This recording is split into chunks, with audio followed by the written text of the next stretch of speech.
Greetings. Welcome to the Body of the People.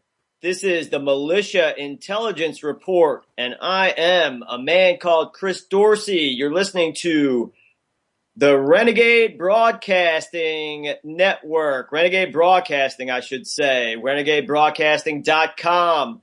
On tonight's Militia Intelligence Report, we're going to cover the origins of the law, which is the militia. We're going to get into the historical foundations. We're going to cover King Alfred the Great of England and how that's kind of the basis of our English common law militia system that is the basis of the rule of law that we are supposed to be living under, which is explicitly enumerated as the basis of the Constitution for the United States.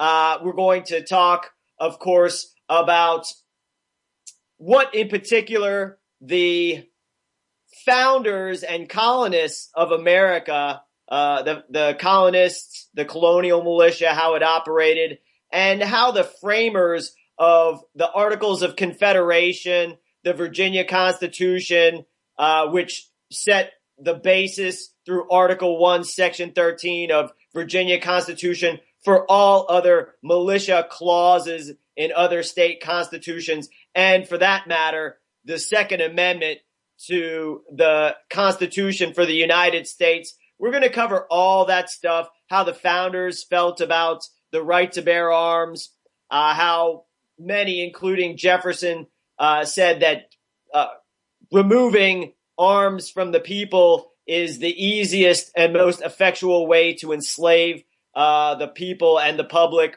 So we're going to get into all of that stuff tonight. And in addition, during hour two, we're going to take some calls. And we'll probably take some calls in hour one if you like. And if you got the number, feel free to call anytime. But we'll be giving the number out later on in the show. I kind of want to get right into the militia and that being the basis for our European and Western common law, which is our law, our cultural law, our societal norms. What was the law enforcement arm throughout the United States of America up until the war between the states, also known as the War of Northern Aggression. So we'll get right into it. And as I was saying before, it's important to comprehend the basis and the history of our people, because that is the only way we can comprehend and even in this instance understand the rules, the cultural rules set forward by our ancestors. And the word militia is, it's kind of a noun derived usage of a Latin term. And the Latin term is, let's see, where did I write that down? I apologize. Anyways, militia derives, vulgus militum. Excuse me, my bad.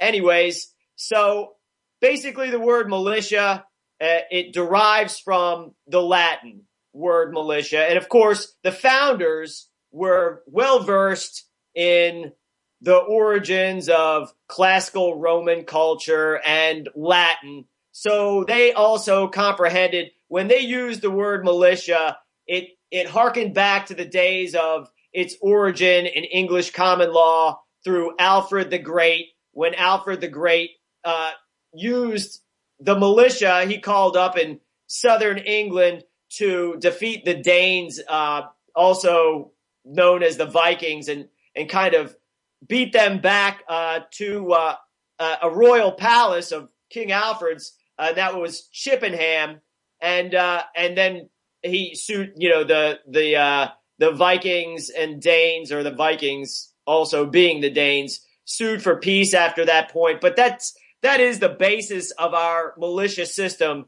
to this modern day. And it's cited in Supreme Court cases from the 20th century as well. Not that we need a Supreme Court for telling us what to do, because the militia is our reason for being. That's the basis of our law. And the abstract noun meaning of militia is military service. And that doesn't just include offensive or defensive military actions. That also means all preventative matters, and also the preparation for any possible disaster that may occur.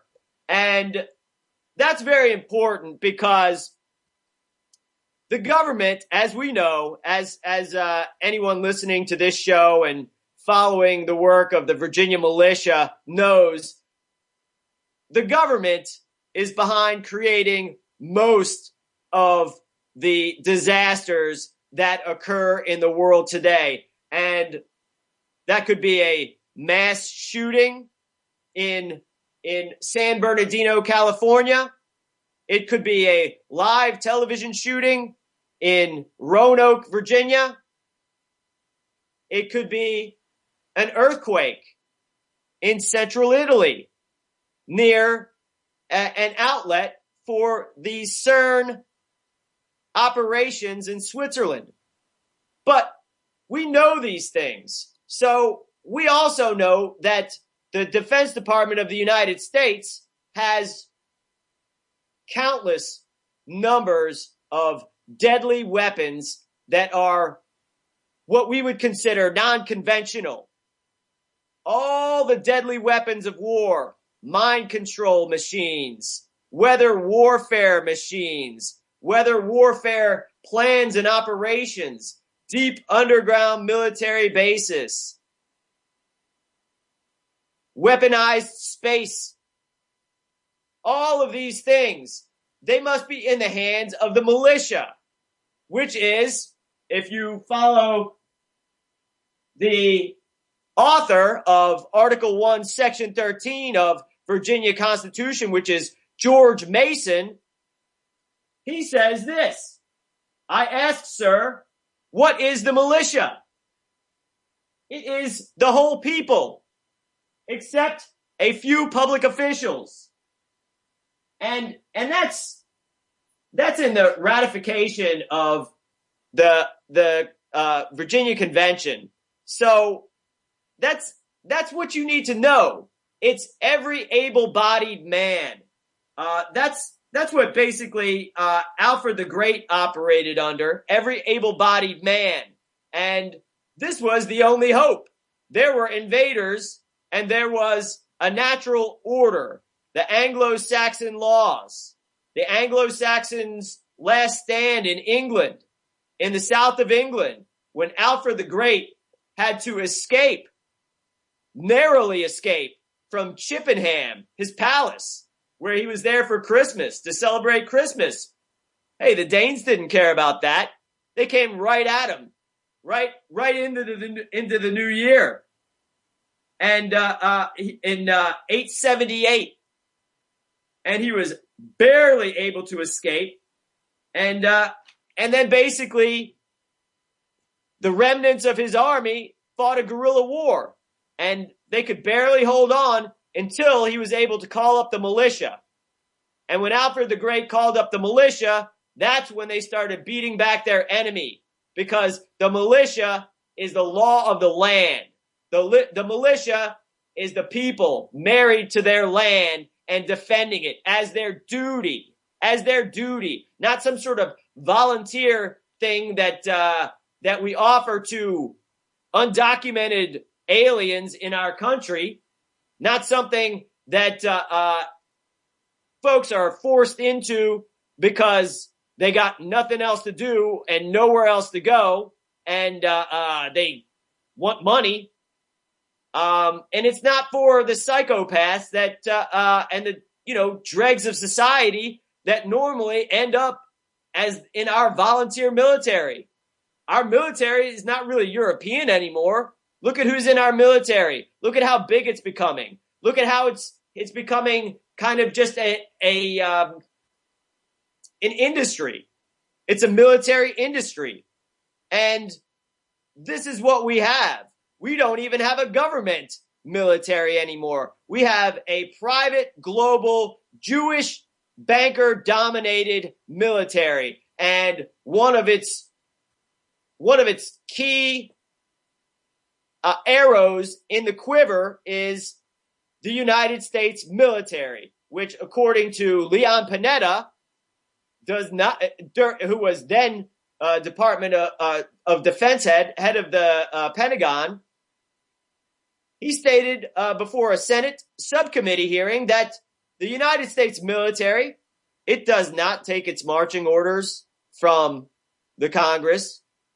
It instead listens to international governing bodies and takes the orders from the UN, the United Nations, which is Jewish-controlled, Jewish banker-controlled, and NATO. We can say the same about NATO. And, of course, we can say the same, as we covered last week, about the Russian Federation and the People's Bank of China and the Red Army, et cetera, all the nations of the world.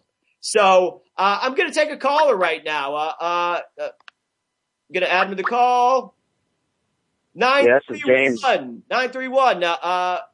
Can I ask who you are and where you're calling from? Yes, it's James from Tennessee. I was just calling to listen in for a minute. I'm not sure what the topic is tonight. Okay, yeah, absolutely. Yeah, happy to hear from you, James. We're talking about the origins of the militia, the origins and the basis of our common law being the militia. And if you have anything to add, basically, we just went over a little bit about what the founders thought about the militia, a couple quotes like from George Mason and Alfred the Great being kind of the father of the modern English and Western common law militia-based system. So, yeah, if you have anything to add, feel free to jump in at any time. And I'll get back to we were discussing the fact that the United States Defense Department does not have anything to do with defending the American people. The United States Defense Department is merely a very important military enforcement arm for the Jewish bankers and also for the international world government. And basically what we know right now from Jade Helm 15 and UWEX 16 and various other operations that are occurring underneath those banners, we now know that the United States military is engaged in offensive military actions against the American people. And that's not even to mention, of course, the poisoning of our air. Of course, everyone speaks about, we need water to live. But before we need water, and of course, our oxygen is partially water, as we all know, we first need air. And on top of poisoning our water, our government is purposely in an offensive act of war. This has been documented, folks, by the German government, that this geoengineering is a UN, NATO operation, an operation of the United States Defense Department. They are poisoning our air that we breathe. So first, for us to be humans, like every other animal, we have to breathe air. And they are waging a war on our air. That's the war on air that we breathe. So these are just some things to remember. And how if you think, if all of these weapons of war were put into the hands of the militia, the Virginia militia, which is, under the law would have a lion's share of the world's most deadly weapons, when you consider the location of the Pentagon and the location of the Eastern Fleet and the military-industrial complex corridor of Northern Virginia, etc., we probably wouldn't want to poison ourselves, nuke ourselves, place military martial law against ourselves, because we know under the law, the militia is enumerated as the party that has all the access and authority over all the deadly weapons of war. And that's because we wouldn't want to kill ourselves with these weapons of war that our so-called government, our occupied Zionist government, is engaging in war against us with. We wouldn't use it against us. We would gain control of it and arrest for treason those who are not cooperating with us in government, in media, in corporations, in the banking industry. And of course, it would be absurd for our Western European Anglo-Saxon law-based culture to allow Jews to serve in any way, or allow any of these folks who are in government, who have engaged in this espionage, to serve in government anymore. Especially those, because it does take a majority of Catholics and Protestants and so-called Europeans to become traitors and engage in war against their cultural way of life, their common law, and their own people. So we do know it takes all of those things to get us into the absolute mess that we have right now, where our government is overtly, through declassified documents that you can all find that we've talked about and we've linked on every single page, on every single broadcast that we've done, the United States military is engaged in offensive war against the people. I was picked up and abducted during Jade Helm 15. Abducted. Disarmed. My 380 ripped off my side. Not for the first time. Not for the second time. Not for the third time. This has happened many times. But last summer, June 10th, 2015, I was abducted off the street by the Department of Homeland Security and the Richmond Police Department, many others involved. And of course, this is at the orders of the Virginia Bar Association and the Bar Association lawyers that control the Department of Homeland Security, the Pentagon, including my brother, Benjamin Wrench Dorsey IV, and many, many others. Abducted off the street, disarmed, camera confiscated. And folks are saying martial law is coming. Look at Baltimore. It's already here. Look at Boston, where militarized police units are going door to door. And you'll have silly persons out there saying, well, I know about these guys called the Oath Keepers. And the Oath Keepers, they're not going to allow us, the Oath Keepers and 3% and the U.S. military, they're not going to disarm the American people. They're already doing it, you idiots. They're already doing it. And these police and these members of the military, they don't know anything about the basis of the law. They've never read the Constitution. They swear an oath on the Constitution, and they never even read it. They don't know what's inside of it. They don't know what it's based on. They're the police and the military, for the most part now. Hey, and I'm talking to you in there. If you're not part of it, then you just got to follow our orders, which is you're sworn to do anyways, and arrest your bosses. But by and large, these police, these cops, and these guys in the military, they're kind of the bottom of the barrel when it comes to the American public, especially the Europeans. All right, we're going to add it's like David Dotrieve to the call. David, is that you? 985. Yes, sir. It is me. Okay. Well, you really are You really are peaking tonight, Chris.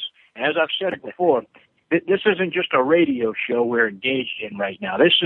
You can think of this as an indictment, because everything the government is engaged in is 100%, 1,000% unacceptable. I mean, this is humanity's life at stake here. Now, what I'm advocating is that there's a lot of angry people around, a lot. Now, in order to make this work, you have to direct or project your anger in the right direction. Now, they want us so bad to all be turned into criminals so they can speed up the process even more. I mean, for instance, we know about false flag. We know about mass shootings. And FYI, if anybody's going to shoot up a public place because they're mad at the world, or they're mad because of a governmental agency cut their funding, they're going to go after the right people. They're not going to go after these bystanders who probably have the same idea as them. But like I said, you can think of this as a court. We're thinking about when we take control, who we're going to indict and who's going to be on that list, because we're coming for them sooner or later. Sooner or later, people are going to start getting on board. People are going to start to realize, hey, wait a minute. I'm not binded by this constitutional paper. It's not an authority over me. It is a tool in which I can use to the benefit of the people. And it's not the rules of us. It's the rules of our servants. Absolutely, David. Hey, I think that's 100% correct. And I just want to read a quote real quick from one of the delegates to the Continental Convention, and his name is Tench Cox. And the quote says, "Who are the militia? Are they not ourselves? Is it feared then that when we shall turn our arms, each man against his own bosom? Congress shall have no power to disarm the militia. Their swords and every other terrible implement of the soldier are the birthright of an American. The unlimited power of the sword is not in the hands of either the federal or state governments, but where I trust in God, it will ever remain in the hands of the people." I mean, why don't you just think about that? And I'm definitely going to read that quote again before the end of the show. Did it come through all right, David? Oh, sure did, as always. Yeah, okay. Well, hey, I just want everybody to, do what I do. If you're listening to this program in the podcast, stop it and rewind it and play it back. Maybe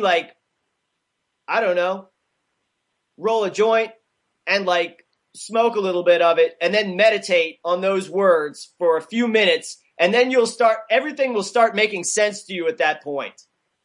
I mean, everything will really start making sense to you at that point, where he says, their swords and every other terrible implement of the soldier. David, have we talked about a lot of really unconventional and terrible implements of the modern soldier on this militia intelligence report? Oh, I believe we talked about a lot of unconventional tactics and dirty tricks of these so-called men and women in uniform that we worship at NFL events and sporting and commercials. I mean, the military programming, it goes deep. I mean, they give us simple words that anybody could understand, just to give us the illusion of freedom. Like, for instance, support our troops. Can anybody really tell me, what does that mean? That's just a phrase we all say in the back of our mind to get us. Well, you can be against the war, but you got to support the troops. Well, fuck that. I don't support either one of them. If I support the troops, but I don't like the war, then what's the point of the troops in the first place? I mean, look, I've said it before. What's the biggest welfare system in these United States? Everybody's acting like it's also an excuse to commit treason because they want to get a college indoctrination. Like, they're like, oh, we can pay for college. It's like, you get to go to college for free. And I can tell you some real interesting stories about these special ops guys out of Fort Bragg in Fayetteville, North Carolina, and how they would infiltrate, different organizations on campus, like my fraternity, the Kappa Alpha Order. There was a certain element of military intelligence in the order at the Delta Tau chapter at Francis Marion University. I never really got along with those guys too much because they were really shitbags, honestly. And so it's because they were trained that way. And it's because they were just naturally that type of person. And they gravitate to these organizations where it's like, based on our militia and our common law, the spiritual founder, the basis of the Kappa Alpha Order is our honoring of General Robert E. Lee. And so I'm going to, quote, when you talk about the Lee family, I'm also going to quote from members of the Lee family when discussing the militia, the purpose, because of course it was Richard Henry Lee, who said the militia, when properly formed, are in fact the people themselves, all men capable of bearing arms. And of course, Richard Henry Lee advocated that, and he was one of the primary movers and shakers when it came to the writing and ratifying of Constitution for Virginia and Virginia Declaration of Rights, which is the basis of the Bill of Rights in the United States Constitution. And Richard Lee also says, that all Americans should be trained from a young age to be able to use these weapons of war. And so it's not just something that is for the specially trained individual. It's for everyone to do, for the protection of everyone. So we're going to touch on this and much more after the break. We'll be right back. This is the Militia Intelligence Report on Renegade Radio. Hey, welcome back, everyone. This is a man called Chris Dorsey. You're listening to Renegade Broadcasting. I'm so grateful to be on board with everybody at Renegade. This literally is our last hope. The Renegade broadcast and Renegade Tribune it's the handbook for the militia. It's the handbook for those who wish to restore our common law and just, restore our society to basically good from entirely shite, from just being a gigantic garbage society to being basically good. We're not aiming for perfection. We're aiming for perfection, but if we aim for perfection and fall short, we'll be 1,000 times better off than we are now, because everything is garbage as far as the government, our society, our daily lives. Nobody's really doing anything that's fulfilling, worthwhile, that does something to forward humanity, to give thanks for our bounty, our God-given green earth. Instead, our taxes are used to pay for our own enslavement and the destruction of our habitat. So I just want to, for those who are just tuning in, the show's called Militia, the basis of law, or militia is, let me see what I was calling it, because I think it was important. The militia origin of law. My bad. I'm a little, not right there all the time. But, hey, we're being very clear here. As David pointed out, these are indictments. We have gone through the court system. We are on first name basis with all the criminals at all the bar associations, all the police forces, all the special agents in charge of the FBI around here. We all know them. And, Secret Service, of course. We're well familiar. And when we stand up to them, we require that they stand justice and give compensation for their crime and treason. And we do it while we're armed at the same time. And I got some dumbasses out there on my YouTube channel who watch when we go out armed and film, like, I don't know, us, you're requiring the chief of police in Richmond to hand over their weapons, on police property with lots of media watching this, where I basically go up to this schmuck who's ironically enough named Alfred Durham, a mulatto from Washington, D.C., FBI agent, Marine trained in Quantico, of course, as every police officer above a captain, wherever you are, they've been trained in Quantico. And usually if they're above a sergeant, they're talking to the FBI on a daily basis. This goes for your college and university police as well.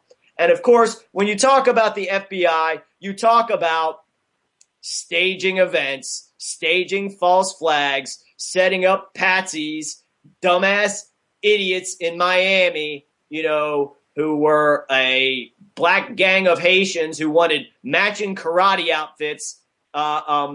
Basically, the FBI took these idiots who didn't even know what the Sears Tower was and framed them for attempting to bomb the Sears Tower. This is what kind of assholes that myself and other militia members confront on camera while armed.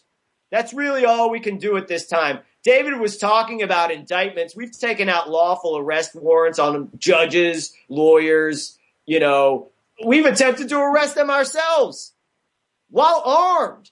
I mean, I don't know what else we can do, but we do need a critical mass. And when we're talking about a critical mass, we're talking about a very small percentage of the population, because a very small percentage of the population are the only ones informed enough to act in a lawful manner. Now, one way to separate militia members from anyone else, no member of the militia participates in elections because that is an occupied government, and the militia's only purpose is to lawfully abolish the current government. And we can do this very easily. There's many techniques. Basically, every military installation is guarded by military police with guns. So the militia will just guard the top military police with superior guns. We'll go into every installation and we will allow those military officials the militia deems qualified to be armed until we can have every military installation completely run by the militia. So we covered how this is done, how this has been shown to us in the past, and we'll get into very great detail. And I'll even tie it, and David also will be able to tie it to our own family members. And I guarantee you, if you're a European whose family came into this country before the Civil War, and most of you'll be able to find ancestors if you're in the United States. But this is the European law. This is the European law because America is a European nation. It was colonized by Europeans for the purpose of being a nation where Europeans live, prosper, and rule, and of course, govern. So we covered how King Alfred, of course, we'll call him Alfred the Great because he was the great. And if you look into English history, there aren't very many the greats. But Alfred the Great, he drove out the Danes. And actually, he didn't even just drive out the Danes. He subdued them as well. Because some of the Danes, they just wished to live under the English common law or under the Treaty of Wedmore, which resulted from the militia forming and driving the Danes out of Hampshire. Hampshire. Was it? No. Chippenham. The palace at Chippenham, because the militia was called up from Hampshire. My apologies for the confusion. So, Alfred the Great, without the militia, the Danes would have driven the Anglo-Saxon kings, the English kings, out of their own lands. And it was the militia, the only thing that saved the ancient Anglo-Saxon laws and our Anglo-Saxon common law. And that's why we kind of now we forward to the founding of the United States. They were well familiar with King Alfred and how that was the basis of the English common law. So we'll look at the end. We'll look at the 15th century. Excuse me, the 16th century, right as the English and the Spanish and the French are beginning to colonize the United States. Now, in England, they had what they called the Fried, F-R-Y-E-D or F-R-Y-D, and that's what they called the militia. And that was every able-bodied man from 16 to 60. I think that's good. 16 to 60, those are good ages. Maybe 18 to 60, but good ages for requirements for the militia. And that's what England relied on for the defense of their nation. I'm going to add another caller. Caller 513. Where are you calling from? What's your name? I'm sorry, I might be calling the wrong number. I was just calling to confirm I was going to be on the Chris Dorsey show at 9 o'clock, which is 20 minutes from now. So I'm sorry if I interrupted your program. Oh, is this Jim? This is Jim. Oh my, Jim! We had you scheduled for next week. It was you said the 30th, and then I was like, oh, Monday's the 31st. I sent you a message on Facebook. Oh, okay. I'm sorry. I mixed it up. I just didn't want to miss it. So we'll plan to be here next Monday then. That's good. Is that all right? Excellent. Yeah. Hey, Jim, excellent. I thought you were on from 8 to 10. Do I misremember that you're on from 8 to 10, or are you on from 7 to 9? No, sir. It's 8 to 10. Oh, okay. Okay. So you're Eastern. That's Eastern. Oh, I was thinking it was 9. I guess I was thinking it was 9 to 11. Okay, so it's 8 to 10 Eastern. Gotcha. 8 to 10 Eastern. I'll definitely call you beforehand. And everybody is very excited about next week's show. And that's probably the best plug we could have, Jim, for you to call in. So we'll and don't hold. I heard some people disagree with me. Don't hold back. Let's have a good, honest discussion among friends, but not hold back on opinions. You know what I mean? Oh, that's exactly the way we're going to operate it. We're going to be very respectful, but certainly not going to hold back, because this is our country. No. And that's right. Well, I mean, even if people disagree with me, I'm not offended. We want to get to the truth. We're not trying to. None of us are trying to advocate some partisan point of view. Absolutely, Jim. I give you more credit than most. I'll give you more credit than almost anyone, because you called and you said, "Hey, if folks disagree with me, set them up. Let's have a special call. Line up." Absolutely. Calls. Yeah, absolutely. And I'm not going to be offended, because these are controversial subjects. Well, Chris, I apologize for interrupting your show here, but we'll see you next Monday then. Okay. Hey, see you next Monday. Hey, thanks, Jim. God bless. Okay. All right. Thank you. Bye. Bye. Hey, Chris. All right. So that was Jim Condit calling in, and hey, don't even have to promote next week's show because Jim did it for us. And we're really looking forward to it. And I think I think we've got a lot of callers lined up. I'm gonna do some stuff on the Renegade website. So where you're listening to this, renegadebroadcasting.com.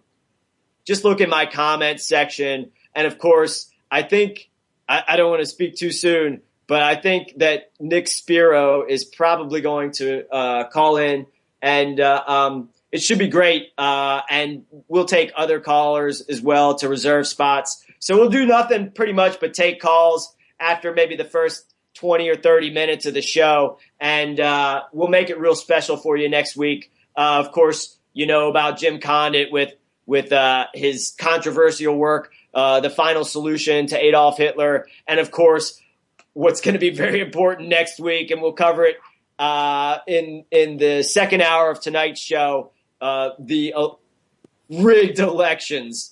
And we'll get into exactly how they're rigged, and also the fact that Donald Trump is in on all the rigging and would not be in this position if the elections during the Republican primary were not rigged for him.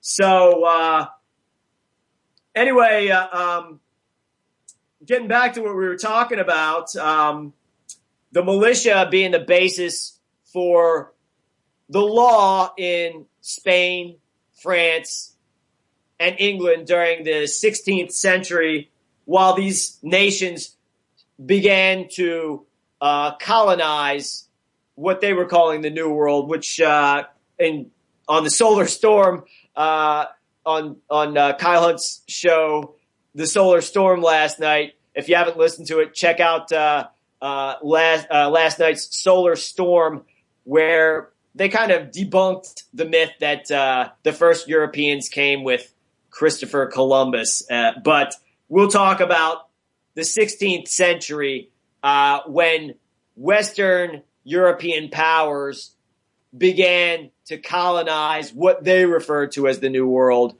America, and including Canada and the Caribbean and Central America. This was going on during the 16th century, and England, of course, was dependent on the militia, and there was also France had a militia known as Frank's Archers. And, of course, when you talk about general self-defense arms and projectile weapons of war back in the 15th century, you're talking about archers. So that they had militia crews of archers. And this was also the case in Spain. So we know that all of the nations involved in the colonization of America had their basis of law in the militia, which is the body of the people trained to arms. And I don't know, David, what are your thoughts on that? It's a lot of stuff to consider. How do you think is the proper way, or what do you think is the proper way, I should say, for folks to kind of digest all of this information, which is very simple at the basis level, but there's a lot of minutia in the details? Well, for me to just tell you about it, it's plain and simple. I'll use what I normally hear you quote often is, God creates man, man creates government. Man should never be subject to his own creation. And again, if I was to create a table and chair, and who's to say that table and chair doesn't rule over me? Well, that's where we've gotten to. We have let this two-dimensional fake creation, a creation of ours, take hold of us and dictate our terms every day of the week. I mean, we cannot wake up in the morning. We can't even go to sleep without having, and in between that time, having been influenced in one way or another by the government and the deep state. And we can even go beyond that. So the militia is not the National Guard, no matter how much Obama tries to tell you that on mainstream news. The National Guard is nothing but an off branch of the corporate military run by the deep state. The militia is anybody who doesn't wear a badge or bear any title of a alphabetical governmental agency, whether it be the CIA, DHS, we can name them all, but I'd rather not waste time on that. We have all the answers here. This is not me, David Dotry. This is not Chris Dorsey. This is the law laid before us by our European ancestors. The law, our Constitution, like Chris said, is based on common law. And so what if people say, well, the Constitution was meant to be amended and changed around, and they've done rigged it in their favor? Well, if it's meant to be amended and changed around, why don't we rig it in our favor? And I mean that in an honest way. I shouldn't even say rig it. I should just say take control of it and put it back in its proper use. Now, we've lost our sense of community. We've lost our sense of kinship. We're scattered around in packs like a bunch of modern day traveling nomads. So therefore, we fall for anything because we've forgotten who we are.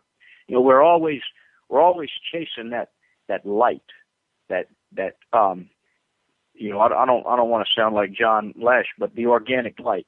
I really feel like, you know, if anything, what he said about the organic light, and we're trying to chase it every day, that's what we're trying to do with this artificial world we have created for us. So what do? Watch television, listen to music, go watch a movie. Well, I'm talking about most of the music people listen to today. And I found that very strange. Somebody pitched to me today that old music, I know this is off topic, but I just thought I'd throw it in there. Older music is selling so much more than popular music. And my only thought was, no, you think? I mean, it's the music industry is the most example of what I see a weapon of mind control, especially this new electronic-based hip hop sort of beat music that really came from disco. Which, again, that is another weapon they use, a weapon of mind control. And as us being the militia, I would advocate abolish all such weapons, such as mind control, chemical weapons, biological weapons, even napalm.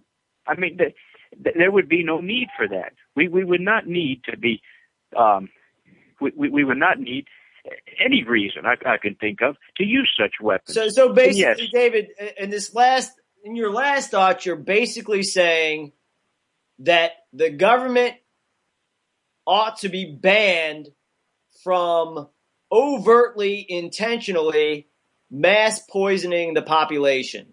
Wow, that's quite a radical idea, and I can tell you it's radical because when I advocated that be a platform in the March Against Monsanto, I was shouted down, and later found out that was because the March Against Monsanto, like all other popular movements, is controlled by the institution that it allegedly opposes, and March for Monsanto was controlled completely by Monsanto and by many other corporations. And that's just the way things go. But yeah, I mean, wouldn't that kind of be a starting point where all the left and the right might seem to agree that it's not a good idea for the United States government to be engaged in all sorts of conventional and unconventional military aggressive operations against the American people, including poisoning us? They're all weapons of war, Chris. The food industry, the toy making industry, the media, all these children's shows, the clothes we wear, carpet.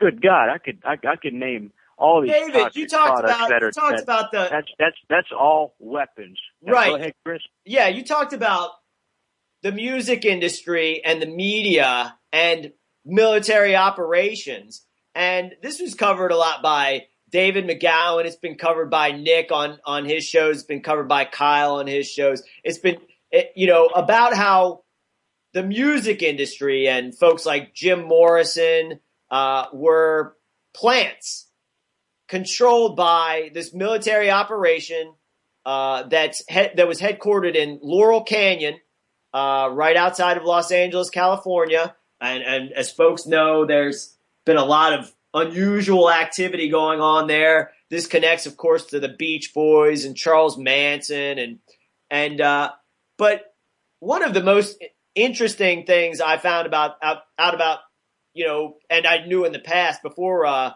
Dave McGowan, about Jim Morrison and his father's connection to the starting of the Vietnam War, because he was the rear admiral in control of the fleet involved with the Gulf of Tonkin incident, which was a false flag hoax. So we knew about that, but in addition, that there were many times the number of movies made in the Laurel Canyon military complex over the year of all sorts of different kinds, not specific, this is from declassified documents, than any Hollywood studio or any other movie studio around the world combined. And I thought that was very interesting. And, of course, a lot of folks have covered the fact that a Hollywood movie has to go through a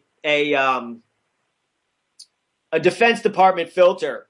And interestingly enough, the first time I ever met former Virginia Governor Bob McDonnell, and you all may remember him from his trial, and he was allegedly going to go to jail for taking bribes. Now, let me tell you, I'm very familiar with all of the governors and all of the bribe givers and takers around the Richmond, Virginia area, and I can tell you that Bob McDonnell is a degenerate scumbag, but he is not even in the top 50 of corrupt individuals in Richmond, Virginia. So let's just put it that way. So basically, they were never going to put him in jail, because then they would have to put every other corrupt individual in jail as well. Of course, they didn't have to do that. They always put in patsies. But anyways, and the time that I met Bob McDonnell, I was in the chambers working on the movie called Lincoln, which was a piece of garbage. I regret gaining anything out of that except for subsistence living.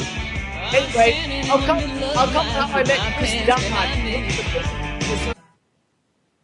Hey, welcome back, everyone. You're listening to the Militia Intelligence Report on RenegadeBroadcasting.com. And, I was just wanted to finish up that story about Chris Dodd.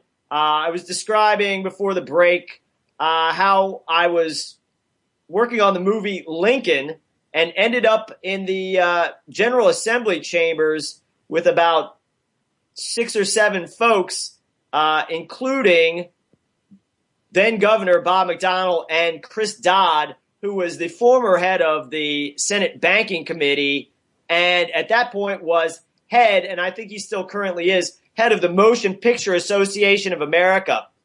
And I thought it was very interesting that, and I spent a good, at least 20 minutes talking to the two of those, McDonnell, those two individuals, I should say, McDonnell and Chris Dodd. And I talked to Chris Dodd about his father being a Nuremberg prosecutor, which if you didn't know that, the head of the Motion Picture Association is the son of a prosecutor at the Nuremberg tribunals, the kangaroo court, I should say. And it's pretty interesting because we would need kind of a genuine Nuremberg trial. Now, David was referencing that earlier in the show. This show serves as an indictment. This is the indictment. This is a prosecution. We are prosecuting those in government for treason. And that's what this show is all about. And we're also, because we call it the Militia Intelligence Report, we're also giving an intelligence report to the body of the people. And this basic episode, and it's basic because this is the basis of our rule of law. We can't have our people serve in the militia unless they know what that means. And as David pointed out, that does not mean the National Guard. That does not mean... Well, hey, Chris, this is James. I was trying to figure out, it seems like in 2007, 2008, the militias were going pretty strong in America. Then it seems like that all of a sudden we got this Trump character in there, and it's, well, alt-right and Trump, and it seems like it's done swallowed up some of our followers. And, I mean, I've actually had people come up to me and be like, well, since it's more than likely going to be Trump as president, so should we start selling our guns so the market don't bottom out? And I'm like, no, you don't do that. That is stupid. Well, I'm actually dealing with it a lot. I mean, I've seen good people actually just all of a sudden get stupid, and it just boggles me, and I don't understand it. And I think in order to get our militias going again, we need to get our people back, and our people are gone. They're stuck on Trump and drinking the Trump Kool-Aid. I mean, it's almost worse. I remember on MySpace in 2006 or 2007, excuse me, arguing with Obama zombies. These damn Trump zombies are worse. Oh, I mean, yeah, they're it's much. insane. I know that we're going to go into that more on the second hour, but I might be a little earlier. But I mean, that's where I'm having the trouble with everything. It's got to the point now that we need more renegades, I guess, back on Facebook. I mean, we need to be kicking some ass here. I mean, we don't have a lot of time left, obviously. I mean, what would your solution be to get those people back so we can get our militias going again? I would say my agenda would not have anything to do with getting these folks back. They're way too far gone. Because I mean, Obama actually did it. I mean, everybody was scared of that guy. I mean, now everybody's going back to sleep, and we can't have that. I mean, I know the alt-right and Fed life is stealing our youngsters, and that's really pissing me off as well. I'll tell you. Let's get into that Fed lice. Those Fed lice pieces of garbage. Because they're an absolute joke. I've been a little suspicious of what I've been seeing coming out of Sweden all of a sudden. Like, these guys, I don't know about Henrik, except for I do know I don't trust him at all. And these Trump characters, they're dipshits.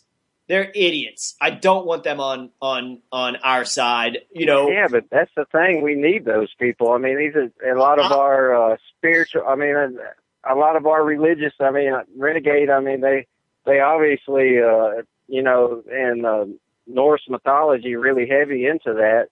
And I'm seeing a lot of these guys that follow the Trump train, and they're supposed to be pro-white and all this, anti-Jew, but they're ignoring the Jew card, pretty basically, because they think Trump's playing the Jew. I don't believe that. I don't believe it. It's a two-party crime syndicate. And I'm with you. I think these people should be held accountable for their crimes against people. Right. And the only way we can do that is we got to get our people back. I mean, the Red Ice danced around on Renegade's coattails for a long time, and then they just sucked up the people. That's what they these controlled opposition groups always do. And that's what these feds always do. They always glom on to something legitimate and then poison that well.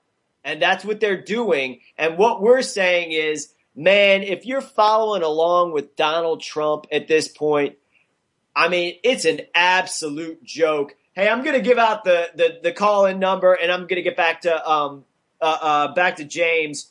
But I just want to give out the call-in number real quick, 747-222-8807, 747-222-8807. If you got any thoughts on this or other topics of the day, whatever's on your mind, feel free to call 747-222-8807. Yeah, I honestly think that we're separating the wheat from the chaff here with this whole Trump operation, because I would never consider any of these idiots that follow Trump as part of the collective we or us. And one case in particular, there's a militia member here, one of the prominent militia members, Brandon Howard, who's a Trump supporter who was kicked out of the militia because of his support of Trump. And he's also head of the Hopewell, Virginia Republican Party. But these guys are dumbasses. And if they're not dumbasses, then they're lying infiltrators pretending to like Norse mythology because it's popular right now, and that's what young folks are into. And they're what I would call, and what the general population would refer to as, a phony. You know what I'm saying? They're phonies. But the thing about it is, I see the people. I've been around the movement for a long time. I've seen them get smart, get stupid, get smart again. I don't want to give up on them. I mean, well, they can come back. Well, they can get smart on their own, because what I actually suggest is get the folks who are not going to vote. That's who's on our side. Get the folks. That's the only way I go. I mean, I tell them it's a two-party crime syndicate, and we shouldn't be involving ourselves in it. Like you say, if we do, we should be held accountable. Right. So we can say that probably the smarter of the 50% of the adult population of the United States will not vote. So, and it might even be, I mean, I'm hoping it's closer to 60% of folks that don't vote. If you're out there, boycott the election. I think that's the loudest message you can send. As David pointed out earlier, we're not electing our rulers or controllers. If our elections were legitimate, which they were not, we would exclusively and only be electing our servants, our virtual slaves, and our literal servants. We referenced Article 1 of Virginia Constitution, which is called Virginia Declaration of Rights. And over, it says, in Article 1, Section 2, magistrates are servants of the people and must at all times be amenable to them. This is very, very simple stuff. I'm just going to, I do want to segue into what James was talking about with the election, and we're going to get into that this hour pretty heavy. But I do want to just read a few more quotes about the militia and an armed population from the founders of the United States. And we won't even, it won't even be the tip of the iceberg when we give all these quotes. And here, we'll do one from George Washington. Firearms stand next in importance to the Constitution itself.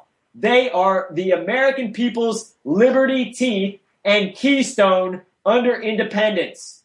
From the hour the Pilgrims landed to the present day, events, occurrences, and tendencies prove that to ensure peace, security, and happiness, the rifle and pistol are equally indispensable.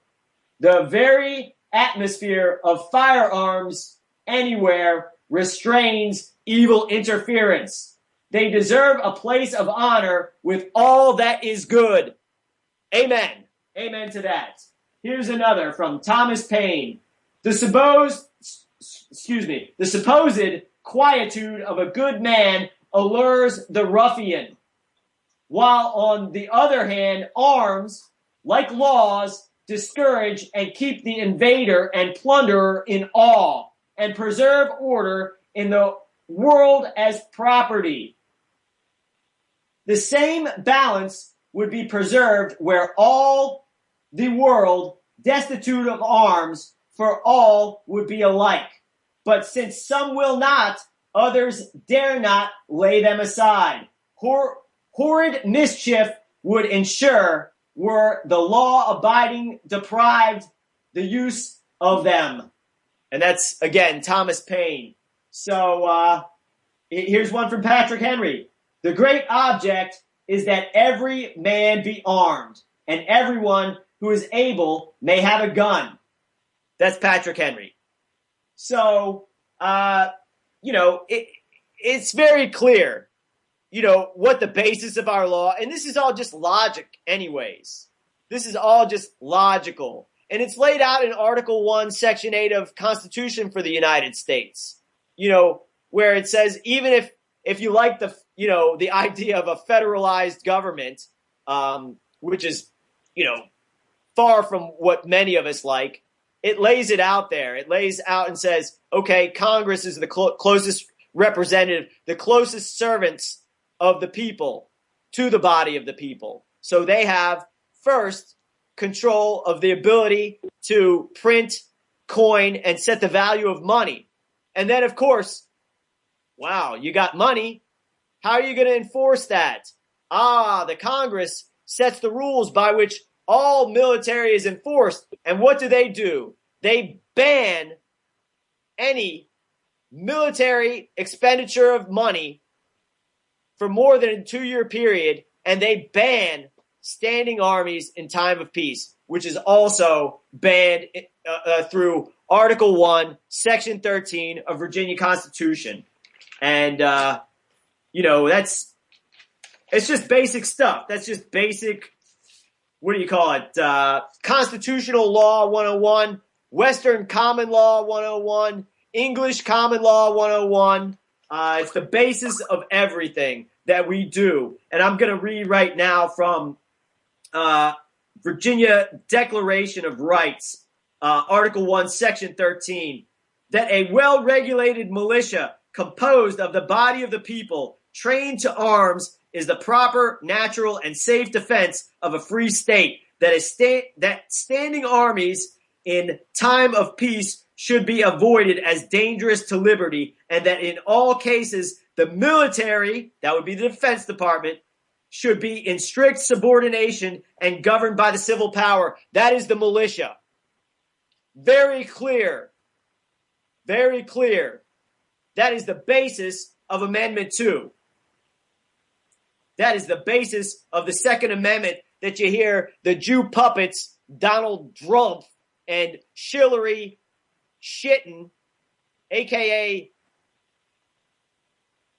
Pinocchio, and Howdy Judy. I mean, they're just absolute puppets. There's so much of a bunch of puppets that they call each other puppets in their own puppet show. That's like Pinocchio and Howdy Doody going, I'm not a puppet, you're a puppet. That's what the American people saw during the last debate. It's ridiculous that any of these folks, anyone who votes in this election, they need to have their adult card revoked. They need to have their European membership card revoked. If you work for this government, same thing. Hey, you can be our servants, no doubt. But, man, you guys think you can enslave the people? You think you can disarm the people? You keep trying to disarm the people? And we'll get into this because I think that this is a really good segue to show just how freaking dumb the Trump supporters are and how disingenuous and dumb the Hillary Clinton supporters are as well. Because we're going to get into this Project Veritas nonsense with that television actor, James O'Keefe. And I'm glad we talked about Laurel Canyon because the military, I mean, if you look at the YouTube and you see these popular so-called patriots, these guys are paid. They're paid. It's not a one-man operation for them. They're usually part of some sort of Jewish or Mormon operation. They're trained from a young age. Their families are all involved with military intelligence and so forth. So when you see folks like James O'Keefe and Project Veritas, you know whatever they say is going to be obfuscation and subterfuge. And what I'm discussing now is this alleged Project Veritas video that is attempting to place the blame on the violence at the Trump rallies on the Hillary Clinton campaign. Okay, now we'll remember that before the idiot Trump, man, this guy is so freaking disgusting. This guy is a child rapist who has the case, look up the case, Jane Doe v. Donald Trump and Jeffrey Epstein. Look it up. I'll put a link again on this page. But I know all that, man. I've seen your evidence you've proved, and it looks pretty legit to me. And the thing about it is, everybody's in love with Trump right now. They're not even seeing it. It's like the standard change. So if you got your daughter grinding on your lap, people just think, oh, she's this proud daughter on his lap. I'm like, come on.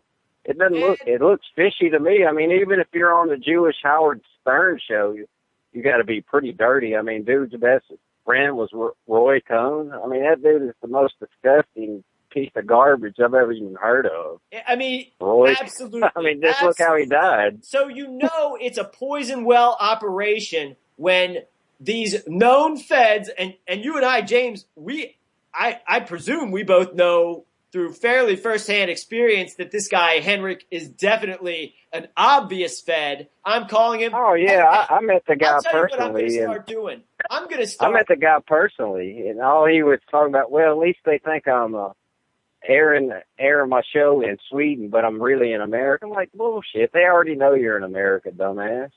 I mean, that dude's pretty retarded. I mean, he couldn't even hang out with the dudes and do guy things and let the girls do girl things. That's pretty sad. Because he's a fraud. I know, because everybody probably would have figured him out quicker if they split up. You know what I mean?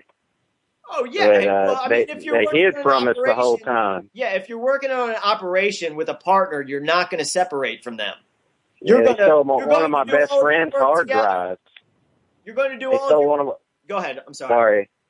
Yeah, it's my fault. I'm getting too much energy going here, but oh no, they stole my best friend's hard drive. It has family stuff on it. I mean, that right there, you're spying. You're a fucking spy. Yeah, you're absolutely. A piece of shit spy.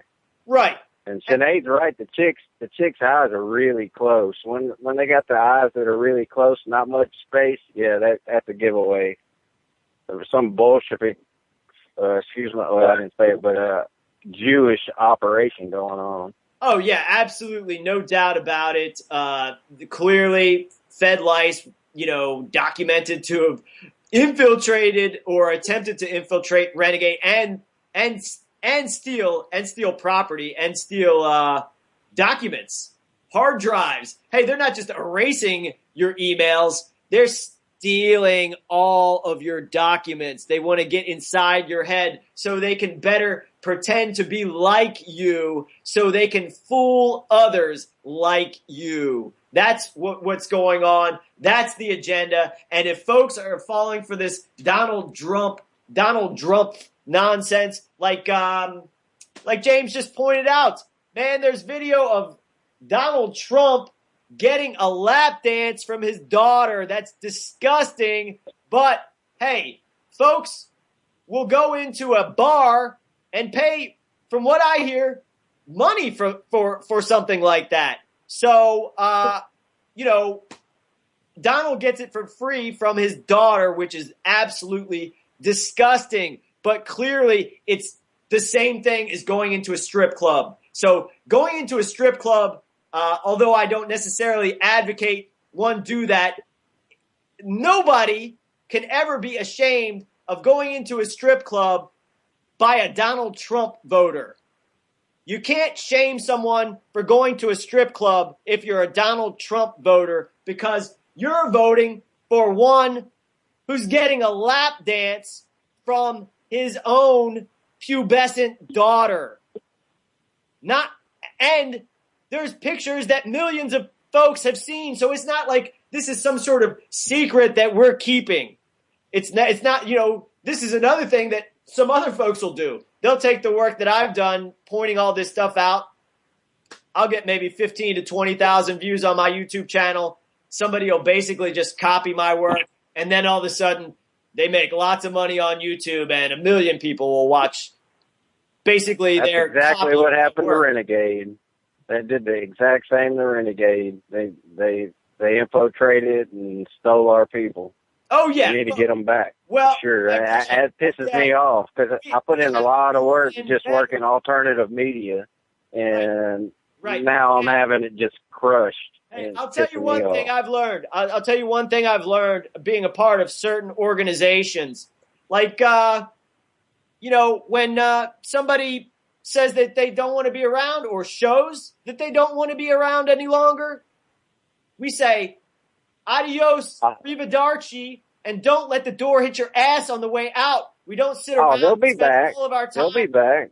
They'll see how dirty Trump is. Hey, that's fine. We may take them back if they wish to come back. But again, I don't think it's good policy to worry about the worst regaining the worst and weakest links amongst us. So I do want to get into the Project Veritas. David, are you familiar with that Project Veritas new video with James O'Keefe? I'm not. Okay, well, we'll get into it because this joker, James O'Keefe, he was known in the past. I think he went into Acorn or one of the left-wing shitbag nonprofit organizations, and, with cooperation of government agencies and Operation Mockingbird-controlled mainstream media, became rich and famous for dressing like a ridiculous pimp and having some woman who was having probably a little bit of fun in her disgusting job play along with this joke. And then all of a sudden, folks think that this minor nonprofit group is behind every bit of nefarious activity the government is engaged in. And now, this douchebag joker, piece of garbage, James O'Keefe, and that's why I call these folks this, because James O'Keefe, man, he's guilty of treason. He's a low-level scumbag, compromised piece of garbage, but nonetheless, he requires some lawful retribution for what he's done. And he's putting forward this narrative that Hillary Clinton and her supporters were behind violence at the Donald Trump rallies. And this is, of course, after Donald Trump blamed Bernie Sanders supporters for this. Now, I do want to point out that I've videotaped these violent encounters and staged events at Trump rallies firsthand. And whenever I do it, I've always got a partner with me, and that's Glenn Sutphin, who is filming what I'm doing while I'm filming other things. So we're filming each other and filming the events. And we're also live broadcasting these things. So all one had to do to figure out that every single Trump rally was staged, and also that the police, the Department of Homeland Security, the Secret Service, the media, and the Trump campaign themselves, controlled by these institutions, are the ones that are creating the violence on both sides. On both sides. Now, yeah, that's what I figured anyway, because I've only seen one Hillary Clinton sign the whole election. Most of her rallies are rent-a-mobs anyway. What the way I look at it is, so are the she was never meant to be president. She was to help get Trump elected or selected, or to brainwash people with Trump, because she's so rotten and foul that everybody's going to automatically go down 10 different standards lower and like Trump. Okay. I mean, they're using psychology on us. They've been doing it from day one. I mean, it's horrible. It is, but I want to be. I wish to be clear on this one, because the Trump rallies are rent-a-mobs as well. As well, yep. They are rent-a-mobs as well, and they are getting paid in all sorts of different clandestine manners, I should say, from all sorts of different sources. And Nick has covered the money trail on the right, the CNP and their connection to the Trumps, the money. Oh yeah, I mean Roy Cohn. I mean, was the lawyer for John Gotti. I mean, Nick, that dude does some really good research. I mean, that dude's really helped destroy Trump or whatever. But the thing about it is man, both sides are rent-a-mobs, and Hillary's side is extremely small. I mean, the people that you see on the alternative media that don't even know who Joe Biden is are probably not even going to vote anyway. That's true. We're going into a break, so we'll be back with more coverage on the militia and the elections on the Militia Intelligence Report.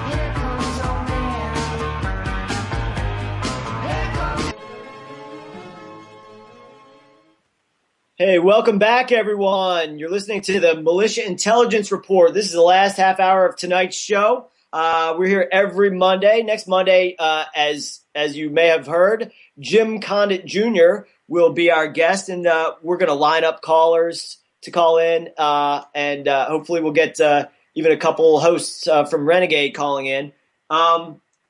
And we've got James and David on the line, and we're discussing today militia, origin of the law, or militia, origin of law.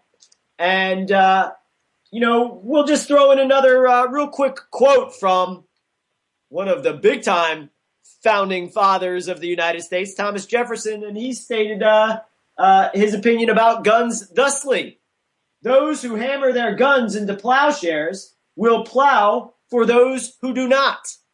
So it seems very clear. We've established. Hey, David, I just want to get your, check the temperature of the room here. Are we being clear about the militia, about being the basis of the law? Is there anything that you can think of that we can say before we kind of segue full time for the last maybe like 20 minutes of the show into the rigged election?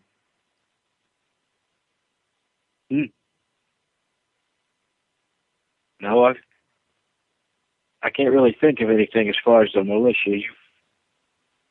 You've just about covered all bases. I mean, we can branch out further one day if we've had enough time and talk about more, because there is a lot to talk about. But other than that, nope. Yeah, fair enough. Can't really all right, think of anything right now. You go ahead. Fair enough. We'll give out the call number again, 747-222-8807. And now we're talking about how both of these campaigns and all we're hearing about now is how the election is rigged and the system is rigged. And that kind of reminds me of one of my last studio appearances in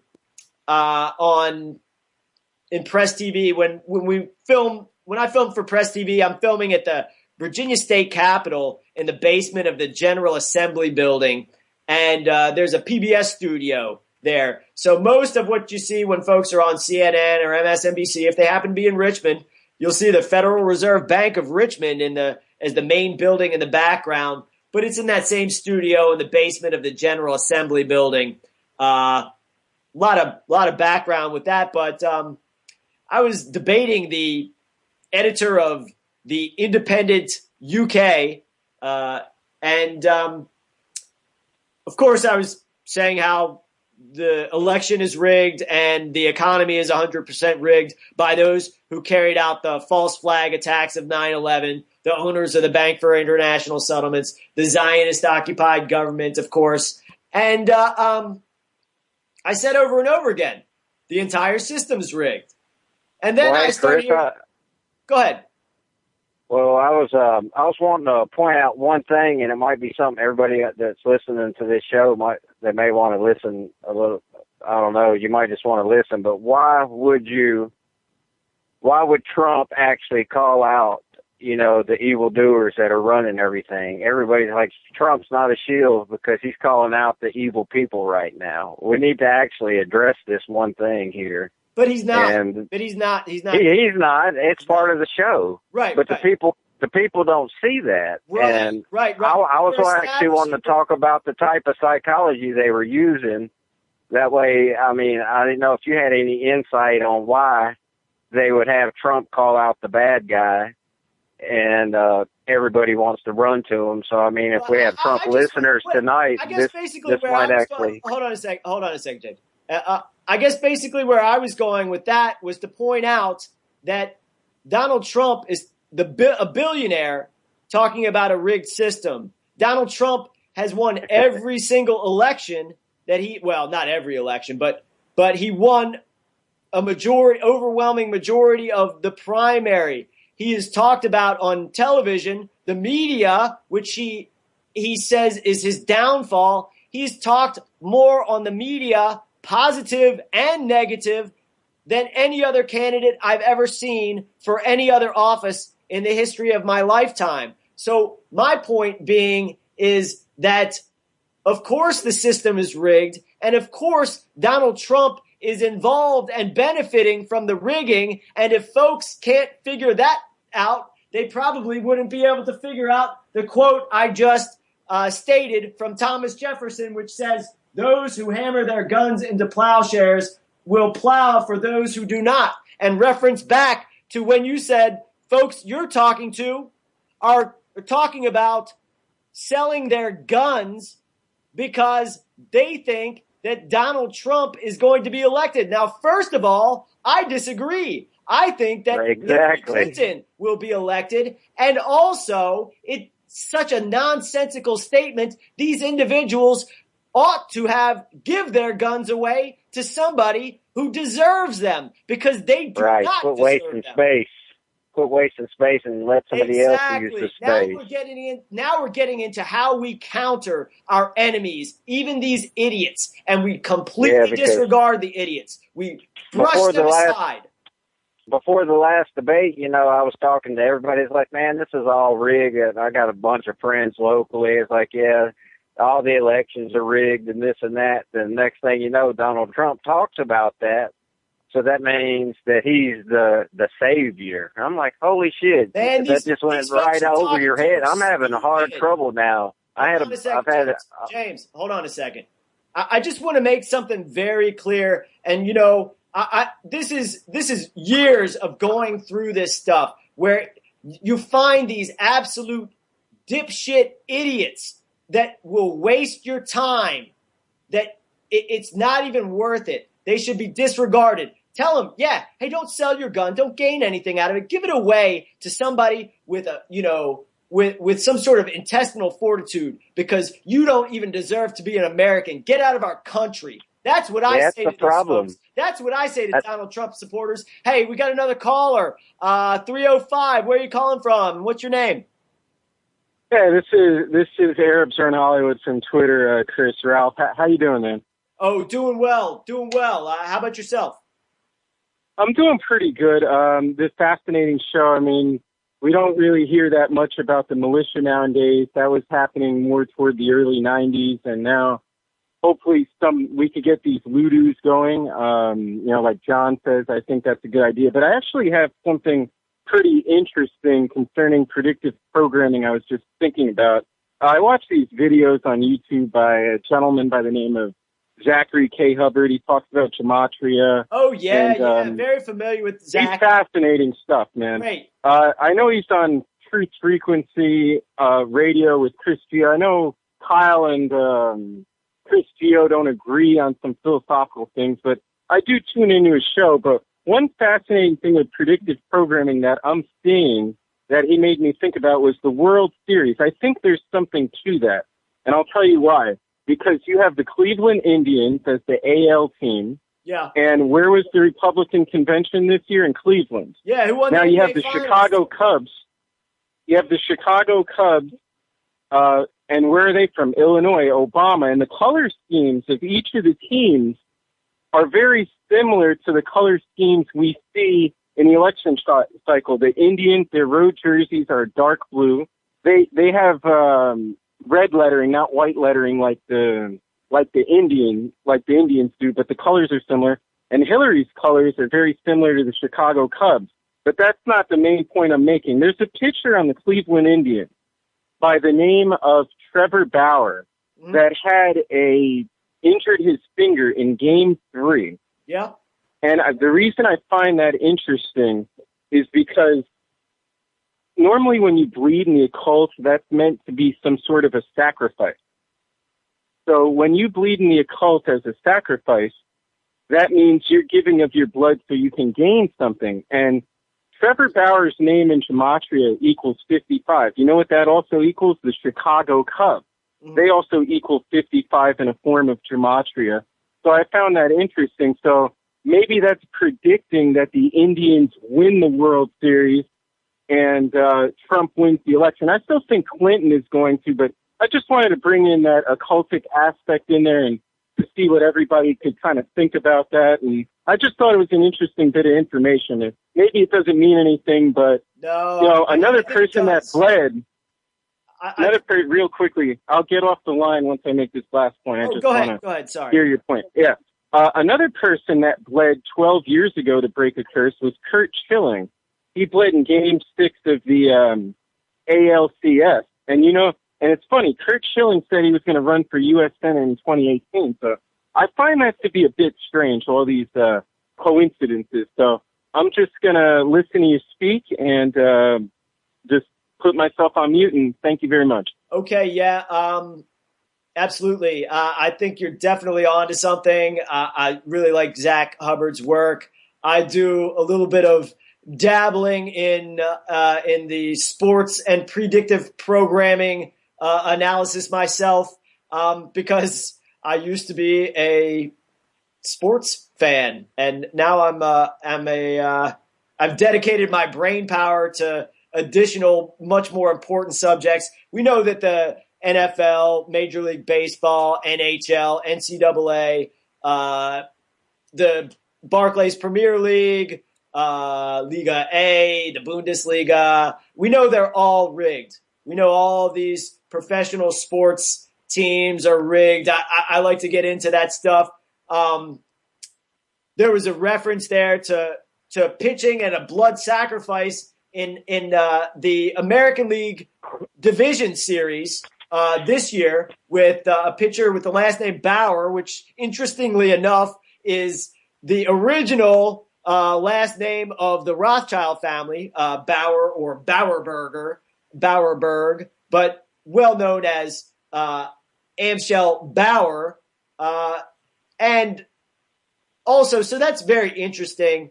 And there was a bleeding instance with Bauer. And, of course, that ties in with the bleeding of Curt Schilling in the American League, not the Division Series, the Championship Series. The Red Sox pitcher, Schilling, bleeding, turning his socks even more red. And we'll remember also when we can kind of segue back in and say, hey, it's a fascinating subject. Thanks for the call. That Curt Schilling was interviewed after, I think it was after the Sox won the World Series, because I think they won on that Monday night, right before the election between George W. Bush and John the Jew Kerry. Of course, Bush is the Bush family are bloodline Jews as well. But and he said on one of the morning shows, be sure to vote for George W. Bush. Now, I remember that because I was an active member of the Democratic Party at that time, and a little bit more of a sports fan. I'm an Orioles supporter, and don't like the Red Sox, the Yankees, or Curt Schilling, and I really despised George Bush at that time. But now I just think he's a big, fat joke who needs lawful retribution, just like the rest of them. But yeah, I'm absolutely with you. It's something to watch out for, and it's very interesting, the connection between the Republican National Convention and Hillary's hometown of Chicago, Illinois. And there's a lot of other number things going on. The number 50 with this, Chicago Cubs team is something to really look into. It last Chicago Cubs World Series, 1945. That's the end of the Second World War. Is the next World Series for Chicago going to be representing the 1/6 beginning of World War III representation of the World War that's already underway? I think there's a lot to that. Anyway, great call. Thanks for the call. Always welcome to call in. The number is 747-222-8807. And we've got about 12 minutes left to go on the show. And I want to talk about how the militia system was ended, and kind of the step-by-step process by which this happened. And it certainly would not have happened without the war between the states. And my personal family experience with my third great-grandfather, a former lieutenant in the Jefferson Guard, which was part of the Virginia Militia, and his name was Edward W. Dorsey. And as I said, he was a lieutenant in the Virginia Militia, and the detachment he was a part of was the Jefferson Guard, which was located in Harpers Ferry, Jefferson County, West Virginia. And now when there was an attack, when a roving band of trained mercenaries led by John Brown laid siege and attempted to take over the armory at Harpers Ferry, which is very strategically located at the confluence of the Potomac River and the Shenandoah River. And so when he did this right across the river from Maryland, and when John Brown led this murderous raid on the people of Harpers Ferry, who was there to defend them? It was the Jefferson Guard and the Hamtramck Rifles and various other local Shenandoah Valley detachments of the Virginia Militia. And of course, Stonewall Jackson and Robert E. Lee showed up. And then after the uprising, the attack was put down, my third great-grandfather, Edward W. Dorsey, served as part of the detachment that guarded John Brown and his conspirators. And then they were tried, found guilty of treason, and executed. And so we have a game plan laid out. And I'm sure very many or most of the listeners out there, if you're listening in America or other places, you have an ancestral family memory of the militia directly and documentably saving lives and protecting their community. And that for most of you, you have family members who were engaged in this, because this wasn't some sort of heroic act. This was members of a culture and families protecting one another who have a common interest and a common law. And it's really basically just that simple. That's what we must do. We've already laid out the tactics. I'm putting the finishing touches on a book, and it will be entitled The Militia Handbook. And we will get more into the tactics. But you see my tactics. You see the tactics of the militia at even this Trump rally where we're verifying that the violence is caused by the police. So what do? We always outflank the police. We always point the camera right at the police's head while we're outflanking them. We tell them we're outflanking you and we're armed.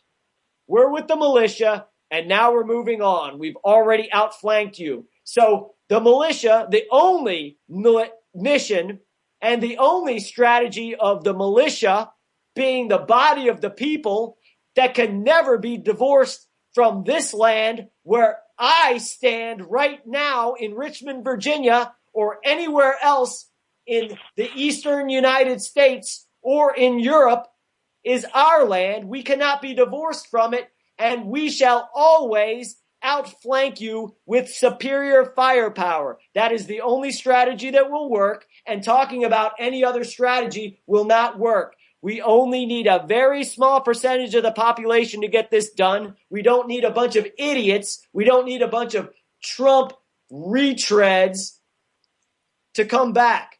We'll use them, for whatever purpose they're useful for. And that's usually just to sit on their ass and blow smoke up everyone else's. So, David, we're going to close it down here. I'm going to give you maybe like a minute or two. Then we'll go to James. And then looks like we got three folks still on the line. So we'll go in that order. David, what are your thoughts to close out tonight? Well, my thoughts are we have to start excuse me. We have to start networking. Now, what I mean by that is it's such a pleasure to be a part of Renegade. I mean, you don't know how happy that makes me. And I'm sure everybody else feels the same way. Now, yeah. James, on the line here, I'm happy to know him. I just met him today. We've been messaging each other for a few days, and what do you know? I called him on my lunch break. Now me and him are networking, and I'm sure a lot of you are doing that as well. And I truly believe that that's the only way we're ever going to be able to really make an impact in every way, shape, or form. Because, like I said, the internet is a double-edged sword. It gives us the ability to be divided, or it gives us the ability to come together, whether it's physically or spiritually. And yeah, absolutely, David. Great point. Networking is the key. And we're gonna call to muster the militia, several times here pretty soon, and that just means, man, do it yourself. Go out and when we talk about the militia, we're mostly talking about the video militia. We're talking about being armed with loaded guns, of course. That's what we do. We always go out armed with loaded guns, of course. But we're also talking about, building up through use of, David and I have talked about this Hollywood studio who's been contacting us about a reality show based on the militia. And I basically said to them, I'm like, yeah, I'd be interested in using your outlet in order to abolish this criminal government. We're interested in making a movie about abolishing the government while we're abolishing the government, and we're really abolishing the government lawfully, and we're really restoring our natural common law, but we're also just making a movie with real guns and real documents protected by the First Amendment and all of our other God-given rights. So we require to be smarter than everyone else. And honestly, I'm going to paraphrase a quote from George Carlin, and I'm going to tie this to the election and kind of tie this also in to reaching out to non-voters, reaching out to those who have had enough and say, hey, you're an idiot if you vote. And say, think about think about how dumb the average person is, and then think 50% of the population is dumber than that. So, again, yes, the Jews have made us dumb. Yes, this is a real problem. Yes, a lot of folks are victims, but we all did it to ourselves. We need to shake off this victim mentality, and we need to go forward, and we need to be generous and kind, but we cannot coddle the people. We can't coddle them. James, real quick, a minute to close out, and then I'm going to go to I never remember your full name or what you were going by, but then we'll go to the last caller. James, to you. Yeah, pretty basically, I was just wanting to close out with just being grateful to have Renegade Broadcasting. Been lots and lots of great content coming from Renegade Broadcasting and Renegade Tribune as well. But, Kyle Sinead, Nick Sparrow, Charles Giuliani, everybody on the internet calls him the legend. And, I'm extremely grateful to have him and Sean as well. And, you even, John Beatty. Everybody's great. And, but the only one I don't really like, I'm glad that damn Graham Hart's not on here anymore. He's a piece of shit, and I'm glad he's gone, and I never really got anything from his shows, period. But, I'm just grateful, and maybe I'd like to stay positive during this whole thing. It's just heartbreaking to see all these white nationalists following the Trump train, and that's been my main concern. It's had me tore up. I'm